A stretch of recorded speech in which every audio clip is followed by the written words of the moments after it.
Okay, Craig, what am I looking at here? Oh, that's me. I'm just getting ready for bed. It's bedtime. What's with all the wires? Oh, that's how I sleep. What are you talking about? I've never seen you sleep that way. We used to be roommates, you know, and I watched you sleep a lot. I'm just gonna pretend you didn't say that. I'm just kidding. I'm at Stanford University. They're hooking those wires up to measure my brain waves while I sleep. Oh, so you're doing like a sleep study? Yes, I'm doing a sleep study. You find that my head is abnormally larger than most? It's not abnormally larger, but it is on the larger side, yes. Is this going to hurt in the morning when I have to pull it off? We're monitoring various things that can be causing any type of sleep disorder, whether that's sporadic leg movements at night or increased respiratory effort, or somebody's having to work harder to breathe, and it's usually disruptive to the sleep. You've always had trouble sleeping, right? I have. I've always had trouble falling asleep throughout my life. My mom even tells me when I was a little kid I was a bad sleeper. I was bad at a lot of things, but I was a bad sleeper. So, in this playlist of the good stuff, we're going to bring you 4 videos all about the gloriousness of sleep. And hopefully we'll find out why you're such a terrible sleeper. But first, we're going to hear about the amazing discovery that launched the entire field of sleep science from one of the guys that started it all. Me. Nope. Him. Yes.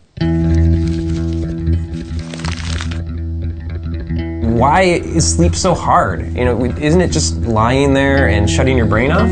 That's what people used to think. Most people viewed sleep as one philosopher put it, sleep is a short death, death is a long sleep. But the brain simply, quote, turned off, end quote, whatever that means. Well, we know now that it's more than that. Sure. We dream. I do. We have to sleep. We've been sleeping for millions of years. We can't not do it. It's just that before the 1950s, there wasn't an established field of sleep study. What happened in the 1950s? Enter William C. Dement. The C stands for Charles, although I occasionally say it stands for Crusader because I'm crusading for sleep disorders. Wait, that's actually his name? Dr. Dement? People call him that? Yes. He's also known as the father of sleep medicine. In addition to founding the world's first sleep lab at Stanford, he also coined the term sleep debt and the catchphrase, drowsiness is red alert, in his crusade to bring the dangers of sleep deprivation to the public's attention. Hi, I'm Oprah Winfrey. This is Senator Tom Daschle. I'm Ray Romano. Drowsiness. Drowsiness. Drowsiness. Drowsiness is red alert. Is a red alert. Hi, I'm Matt Weber, and I'm here to say, drowsiness is red alert. His Sleep and Dreams course at Stanford was very popular. His last lecture was attended by over 1,000 students. And it's probably the only class in history you were allowed to fall asleep during. Wow, I would have aced that class. But before all that, he went to the University of Chicago. And as it turned out, the only man on the planet who was studying sleep was there as a professor in the Department of Physiology. His name was Nathaniel Kleitman. When I heard that he was studying sleep, I asked if I could work with him, and then he immediately went on sabbatical, so that I was then the only man on the planet studying sleep. And it was just at that time that he had decided to study eye movements as a potential measure of depth of sleep. During his sleep experiments, Dr. Kleitman noticed, here, close your eyes, move your eyes around. He noticed that the eyes would move periodically during sleep. Can you see him? I can, but I don't know if they can. Keep doing it, though, for a while. I made 126 all-night sleep recordings, and every single person had these very impressive rapid eye movements. And no one had noticed this before? Nope. It's surprising how recent this discovery was. We developed the nuclear bomb before we noticed people's eyes were moving while they slept? Well, one of my colleagues said if anyone was interested enough in sleep, 5,000 years ago to stay up all night and watch somebody sleeping, they probably would have seen the eyes move because they're very easy to see. You don't need to record them electrically.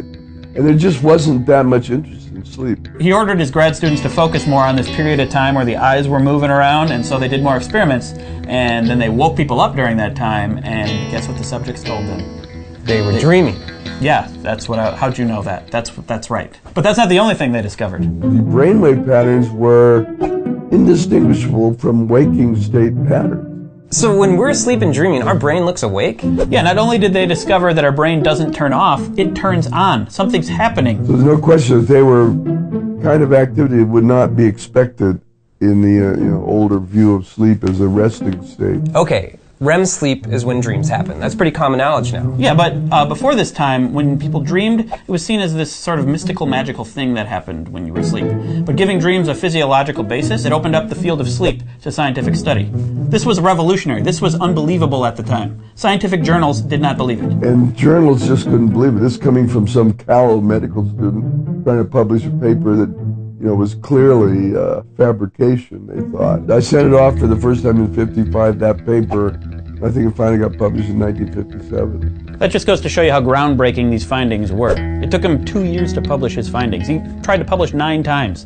That only happens if it's groundbreaking or if the idea is really crazy. And then finally, a man named Herb Jasper, who was the editor of a very important journal, accepted it without revision. And I've been in love with Herb Jasper ever since. Not only is it a story of scientific discovery, it's a love story, Craig. Sure. The discovery of REM sleep made sleep interesting, and it led Dr. Dement to discovering the other stages of sleep. Oh, there's more?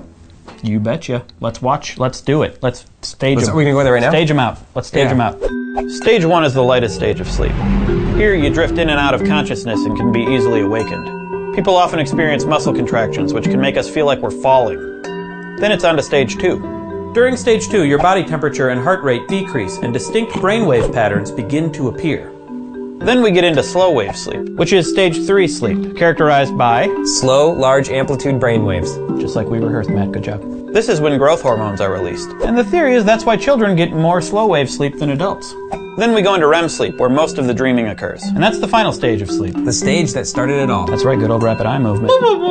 And you cycle through the stages multiple times throughout the night. And REM sleep gradually gets longer and longer. So sleep science is a very young science, but sleep has been around for quite a while. Tomorrow in our next video, we're going to take a look at the evolution and purpose of sleep. There's a link right there to go watch. If today is already tomorrow, you can click there. The next day, we'll delve into the mysteries of dreams, and finally, we'll take a look at the results of Craig's sleep study and see how he did. And if you like this video, you can click like right down there, or you can subscribe. There's a button up there. Oh, we also have a Patreon page if you want to go click and go give our show some support. Craig, are you really asleep? We got a whole episode. Craig. Stay tuned. Craig. I'm trying to sleep. I'm in like slow wave sleep right now. Sorry. Oh, here comes REM. Woo!